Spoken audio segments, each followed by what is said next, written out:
This is Jamey Boyum, Marshal with Police Chief Cliff Carruth, and I guess you guys are facing a situation that seems to be nationwide. You're having staffing issues, right?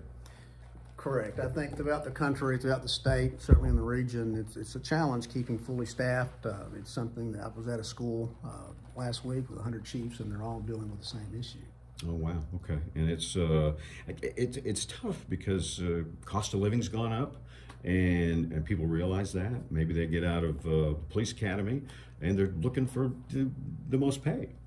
Right. So it's obviously important for us to stay competitive, both with the salaries and the other benefits to attract and keep the officers that we have. Yeah, and yeah, you were telling me that recruiting can start when kids are in elementary school.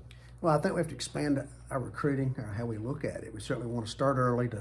We want to develop for these kids and show them what the jobs, what we actually do, right? Because a lot of times they see it on a movie or a news report, and a lot of times that's not an accurate depiction of who police are and what we do. Our biggest job is to protect the community, try to make a difference in our individual communities. So it's important to share that. Most people like the idea of helping people and making the community safer. So that is what we do. You know, and it's a challenging job. It's also a lot of benefit in the sense of self-satisfaction as well. Yeah, okay, and I guess you recently went before City Council. What did you talk about?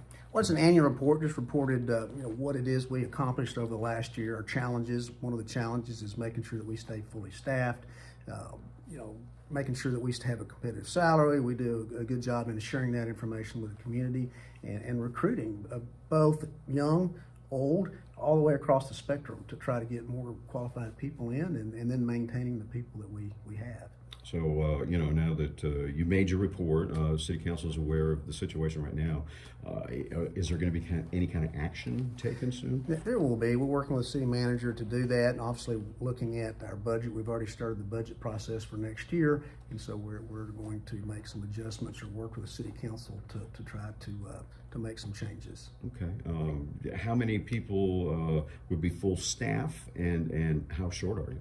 We're 13 short right now, but we're in the process of recruiting more and getting more into the academy. So it's a changing number as we move forward. Okay, that's so full staff is 54. 54, correct. And that includes detectives and investigators. Correct. Yeah, patrol, special services, and detectives. So what are you guys having to do to make sure there's enough officers on patrol? Well, I mean, we're going to cover our calls for service. So no matter what, if we have to pull people from CID, from admin to cover those spots, so we're doing that whenever we need to. Okay, and I guess then overtime is paid, I guess, right? Right. If we're calling someone in, obviously we're paying overtime. So the goal is to minimize the overtime as much as you can, but obviously you've got to have enough staff to cover all the calls and to respond to any services needed. Yeah, I guess. But the fact that you guys are 13 short, there are those salaries that you can use kind of offset the overtime, right? It does help. Again, you don't want to burn your people out where you're constantly working people overtime, so we have to manage that as well. All right. So just kind of an ongoing challenge. Correct. Absolutely. All right. Anything you want to add? That's it. Thank you. Well, thanks, Steve. Appreciate you. Take it easy. I know. He's got stuff to do. He's a busy guy. He's the chief. We'll have more later on KLTV 7 News and KLTV.com.